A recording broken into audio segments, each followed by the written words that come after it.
Happy birthday to you, Baba Stoja. Srećen rođendan. Бра. Љубов, слога и работа се најважните елементи за да се доживее старост на 92 години. Стоја Постолова од Штип со огромна љубов и желба и денес ги дувна своите свеќи и го одбележат својот 92 годишен роден ден. Родена во далечната 1932 година во кочанското село Пантелеј, снаа во село Радање, а денес мајка, свекрва, баба, прабаба и препара баба. Владее со одлична меморија, со слух и со добар вид, па покрај македонскиот јазик таа го зборува одлично и турскиот јазик. Најважно да работиш. Да работаш, да се дружиш, да не мразиш човека. И тоа е најубаво. Од кога дојде Тито. Тито кога дојде тогај, роѓен ден, нови години правиме. Од тогај напред појдеме. Ја има 5 деца. 10 имам унука. Од синови од керки 10. А праунуци имам 20. Препраунука имам 10. Сине, тоа е мерак многу на мене. Кога ми дојдат на гости, мерак ме, кога ја видам со сколите, колку ме мерак. Сите трчат бабо, бабо, бабо, сви мерак. Од некна ми дојдеа од Скопје препара внуци. Унуката ги доведе. Препара внуци. Големи на школа. Чест дојдеа да ме видат.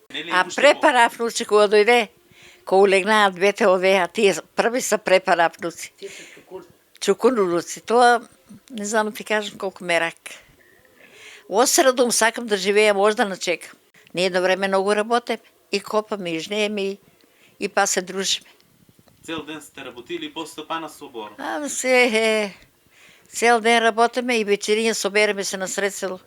Па си правиме мавет, па се шалеме, па се дружиме. Не делеме ние тога ни турско, ни кавурско. И турчињата со нас беа. Любовта е поважна, пари се трошат. Ама кога ќе заминеш на еден човек, кога ќе му речеш добар ден, тоа е нешто гордост. Рече му добар ден, рече му добра вечер. Ако е паднал, дигни го. Епсна доверен буѓун чок и осу. Ничи бенам роѓен ден буѓун. Дека љубовта не познава граници, денес можеше да се забележи на лицеместо.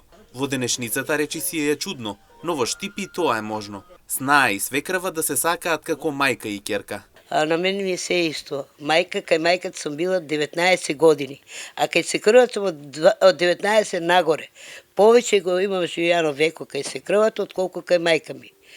Од мајка ми имам учено, фала и за јадење, Бог да прости, и за готвење, и за сукање, и за лепе се, ама натамо повеќе ме се крвата научи и да плетам, и да везам. Секојдневно си живееме убаво како мајка и ќерка, сите ни се чудат, викаат така мајка и ќерка не живеат како свекрвата и снаата.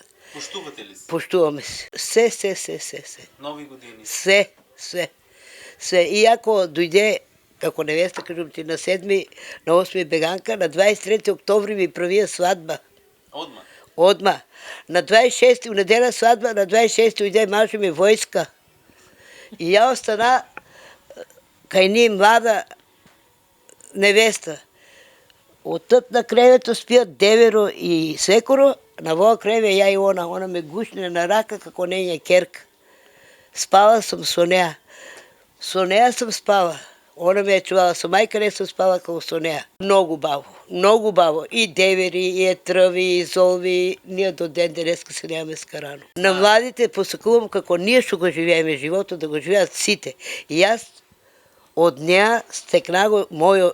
Знаеш, некој кој се засака, кој ти улегне у срцето. Било кој да е. Јупка сукам, и сега сукам, и од нека сукаме. Правам, работам. Што знаете да направи? Баници? Се нешто. И баница, и буденик, и се. Освекрам ја до на 16 години, што знае ништо. Клип плочка играе, остави плочката у зиду и ожени се. Инаку баба Стоја и денес знае да ги засука ракавите и да направи вкусен поедок, или пак ручек, да подготви вкусен традиционален зелник, сарма или пак орис со вкусно месо.